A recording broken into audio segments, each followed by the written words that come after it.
अगर आज इस वीडियो को आप फुल देख लेते हैं तो आपका इस चैप्टर से एक भी सब्जेक्टिव नहीं छूटेगा और एक भी ऑब्जेक्टिव क्वेश्चन नहीं छूटेगा। तो चलिए शुरू करते हैं। नमस्कार दोस्तों, आप सभी का स्वागत है मैं मस्ती क्लासेस पे। आज हम लोग क्लास 12 का हिंदी चैप्टर 1 का प्रश्न उत्तर आज करने वाले हैं। आज इसका प्रश्न उत्तर करने वाले हैं, तो चलिए देखते हैं। यहाँ पे अगर आप हमारे चैनल को अभी सब्सक्राइब नहीं किए हैं, प्लीज़ आप लोग सब्सक्राइब कर लें। अगर आज इस वीडियो को आप फुल देख लेते हैं तो आपका इस चैप्टर से एक भी सब्जेक्टिव नहीं छूटेगा और एक भी ऑब्जेक्टिव क्वेश्चन नहीं छूटेगा। तो चलिए शुरू करते हैं। नेक्स्ट है, ये है बातचीत। लेखक है बालकृष्ण भट्ट जी है। ये है बालकृष्ण भट्ट जी और ये बातचीत कर रहे हैं आपस में, ठीक है। आगे है, सबसे पहले है वास्तुनिक प्रश्न, ठीक है, वास्तुनिष्ठ प्रश्न जिसे हम लोग ऑब्जेक्टिव बोलते हैं। तो चलिए आगे है। सबसे पहला नंबर क्वेश्चन है, बालकृष्ण भट्ट का जन्म कब हुआ था। बालकृष्ण भट्ट का जन्म 1844 ईस्वी में हुआ था, इलाहाबाद में। Option number A right answer. Next प्रश्न है, बालकृष्ण भट्ट का निधन कब हुआ था। बालकृष्ण भट्ट का निधन 1914 ईस्वी में हुआ था। Option number A right answer. Next प्रश्न है, बालकृष्ण भट्ट ने किस पत्रिका का संपादन किया था। बालकृष्ण भट्ट ने किस पत्रिका का संपादन किया था, जल्दी बताइए।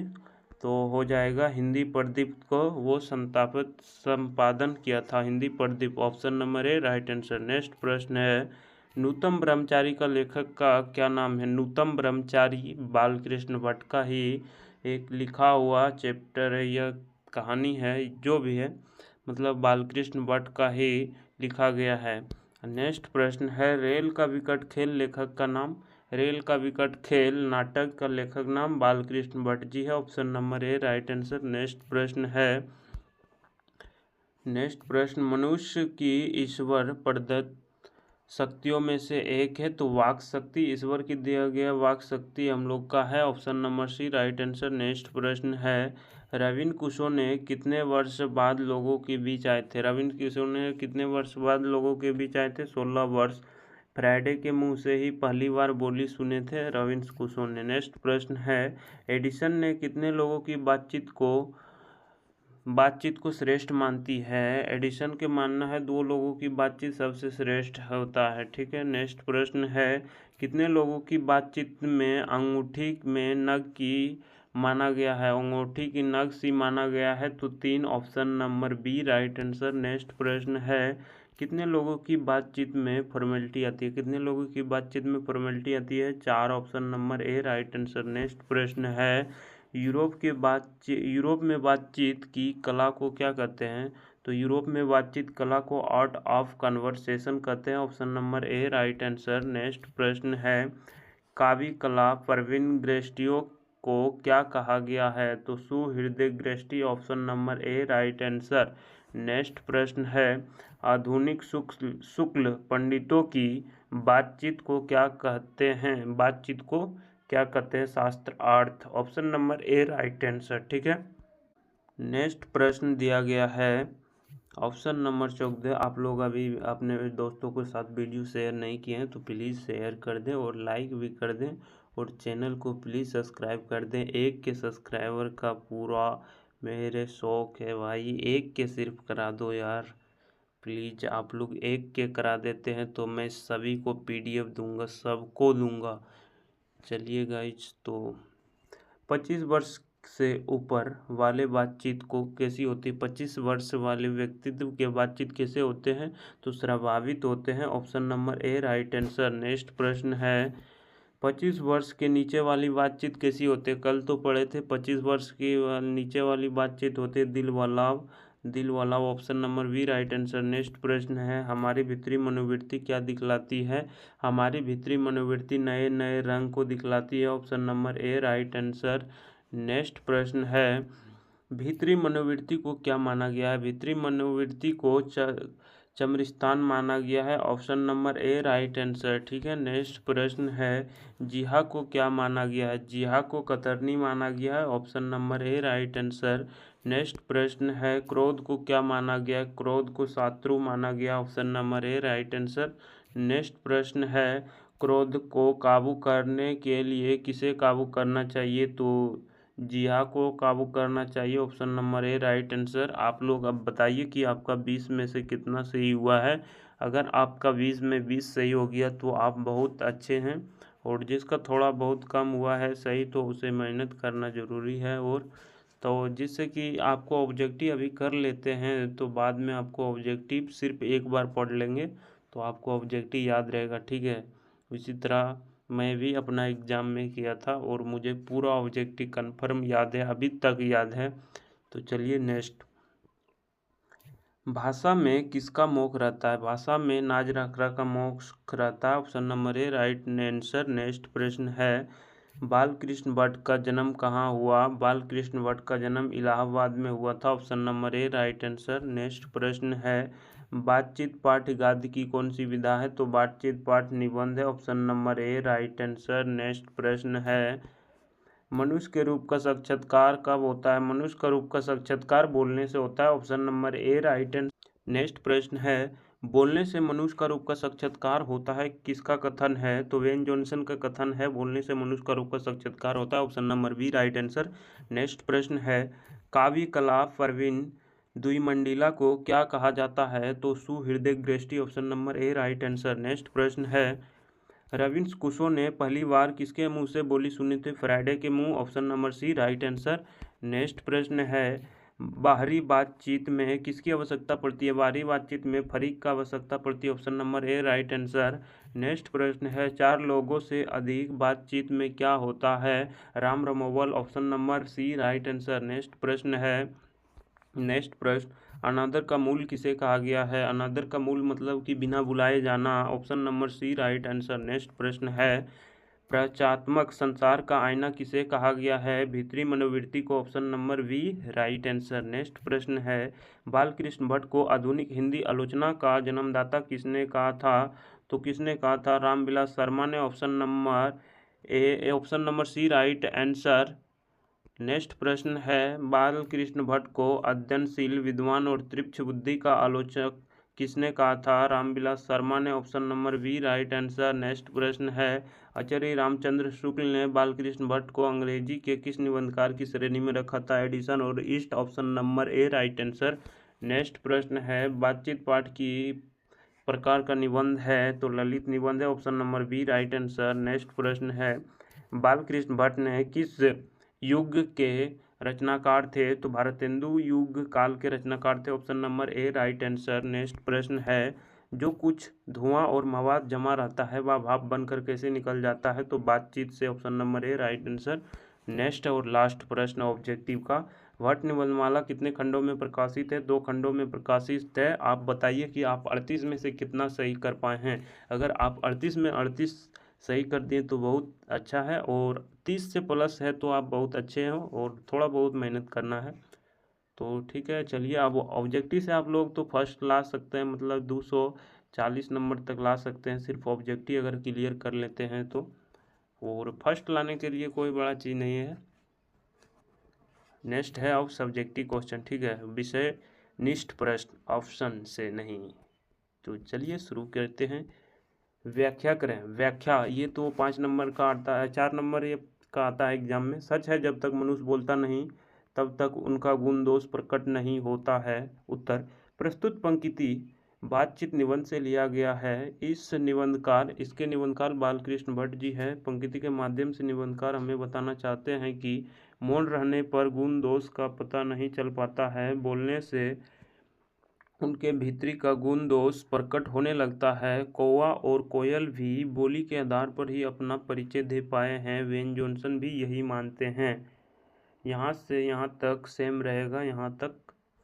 नेक्स्ट प्रश्न है 2 नंबर, हमारी जिहा तो कतरनी के समान सदा स्वच्छ चला करती है। उत्तर, प्रस्तुत पंक्ति बातचीत निबंध से लिया गया है। इसके निबंधकार बालकृष्ण भट्ट जी हैं। यहाँ तक सभी में सेम रहेगा। व्यक्ति गुस्से में आकर कतरनी के सामना जिहा चलाते हैं, जिसके चलते विवाद हो जाता है। यदि व्यक्ति जिहा अर्थात बोली को काबू में रख ले तो बड़े से बड़े लड़ाई को होने से रोका जा सकता है। अगर आपको समझ आ गया दिल बना के जरूर शेयर करें। नेक्स्ट प्रश्न है, अगर हम में वाक शक्ति ना हो तो क्या होता? दीर्घ उत्तरीय प्रश्न है, लघु उत्तरीय प्रश्न है, लॉन्ग नहीं शॉर्ट प्रश्न है। उत्तर, अगर हम में वाक शक्ति ना होती तो हमें गूंगे बनकर रहना पड़ता और हम दूसरे का सुख दुख नहीं जान पाते और ना अपना सुख दुख दूसरे को बता पाते। एक दूसरे की कोई सहायता नहीं कर पाने के कारण हमें सामाजिक ना होकर पूर्ण जंगली बनकर जीना पड़ता। अगर हम में वाक शक्ति ना होती तो क्या होता? वाक शक्ति ना होते तो हम लोग गूंगा बनकर रहना पड़ता और अपने सुख दुख दूसरे तक नहीं सुना पाते और ना दूसरे का सुख दुख हम लोग समझ पाते। नेक्स्ट प्रश्न नंबर 2 है, बातचीत के संबंध में वेन जॉनसन और एडिसन के क्या विचार है? उत्तर है, वेन जॉनसन के अनुसार बातचीत के माध्यम से व्यक्तित्व के गुण दोष का पता चलता है। बातचीत के जरिए से ही गुण दोष का प्रयोग चलता है, वेन जॉनसन का मानना है। मौन रहने पर अच्छे बुरे एक ही जैसे लगते हैं। मौन रहने पर अच्छे बुरे एक ही जैसे लगते हैं। एडिसन ने दो लोगों की बातचीत को श्रेष्ठ माना है। इसमें व्यक्तित्व खुलकर अपना मनोभाव एक दूसरे के सामने प्रकट कर सकते हैं। वेन जॉनसन का मानना है कि अनुसार बातचीत माध्यम व्यक्तित्व के गुण दोष बातचीत के जरिए ही पता चलता है और एडिसन का मानना है कि असल बातचीत सिर्फ दो लोगों के बीच होता है। तो नेक्स्ट प्रश्न है, आर्ट ऑफ कन्वर्सेशन क्या है? सबसे शॉर्ट प्रश्न। उत्तर, यूरोप में बातचीत के हुनर को आर्ट ऑफ कन्वर्सेशन कहते हैं। इसे सुहृदय दृष्टि भी कहा जाता है। मूल पूरी शिष्टा विवर्तनशीलता आदि के साथ बात करने की कला को आर्ट ऑफ कन्वर्सेशन कहते हैं। नेक्स्ट है, मनुष्य की बातचीत का उत्तम तरीका क्या हो सकता है? उत्तर, मनुष्य की बातचीत का उत्तम तरीका अपने आप से बातचीत करना है, क्योंकि इसके लिए ना किसी दूसरे व्यक्तित्व की आवश्यकता होगी और ना स्थान की। इसमें कोई विरोध और विवाद का डर भी नहीं होता है, इसलिए अपने से बात करना चाहिए व्यक्तित्व को ज़्यादा। नेक्स्ट प्रश्न है, राम रमोवल का अर्थ क्या है? राम रमोवल क्या अर्थ है? औपचारिक बातचीत को राम रमोवल कहते हैं। या तो फिर दूसरा है, 4 से अधिक लोगों की बातचीत में राम रमोवल अधिक होता है, इससे सिर्फ ऊपरी बातचीत होती है। नेक्स्ट प्रश्न है, पाठ का सारांश है, ठीक है। बातचीत पाठ निबंधकार ने बातचीत के रूप स्वरूप का वर्णन किया है। मनुष्य को ईश्वर के द्वारा दी गई शक्तियों में वाक शक्ति का बड़ा स्थान है। इसके बिना व्यक्तित्व लुंज पुंज बना रह जाएगा, ना अपना मनोभाव दूसरों तक पहुंचा सकेगा और ना दूसरे का भाव से परिचलित हो पाएगा। मानव संस्कृति के विकास का बड़ा आधार वाक शक्ति है। वेन जॉनसन के अनुसार बोलने से ही मनुष्य का रूप का साक्षात्कार होता है और इससे माध्यम से व्यक्तित्व एक दूसरे के सुख दुख का सहभागी बना रहता है या बनता है, ठीक है। नेक्स्ट है, मनुष्य वाक शक्ति का उपयोग बातचीत और भाषण में करता है। दोनों ही भाव शक्ति का माध्यम होने के कारण एक जैसे होकर भी अलग अलग है। भाषण जहां औपचारिक संबोधित से शुरू होता है, वहीं बातचीत में यह बात नहीं होती है। भावना में चुटली बातों का प्रयोग होता है जिससे तालियां खूब बजती है, पर बातचीत में नहीं। बातचीत 2-4 लोगों के बीच होती है, भाषण सैकड़ों लोग सुनते हैं। भाषण का विषय निश्चित रहता है, जबकि बातचीत में विषय निश्चित नहीं रहता है। उम्र, पेशा, लिंग आदि के आधार पर बातचीत का विषय बनता है। नेक्स्ट प्रश्न है,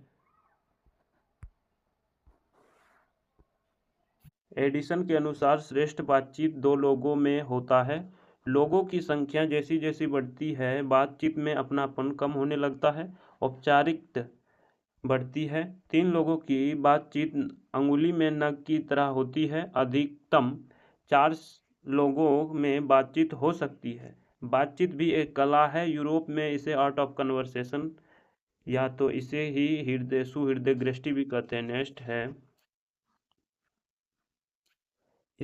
इसमें इस लियाकत या ढंग से लोग अपनी बात कहते हैं कि सुनने वाले के मन में तनिक भी चोट नहीं पहुंचती है। उनकी गोष्ठी में प्रेम अपनापन भाव रहता है, जबकि शास्त्रार्थ में अभिमान्यपूर्ण ज्ञान के दाम पेचों की कालाबाजी चलती है। बात बात पे विवाद पैदा हो जाता है। श्रेष्ठ बातचीत तो आत्मलाप है, क्योंकि बातचीत के लिए समय, स्थान और व्यक्तित्व की आवश्यकता होती है, जबकि आत्मलाप में तो व्यक्तित्व खुद से बात करता है। इसे व्यक्तित्व अपने मन के अनुसार विशेष दृष्ट घटना का आनंद ले सकता है। नेक्स्ट प्रश्न है भीतरी मनोवृत्ति।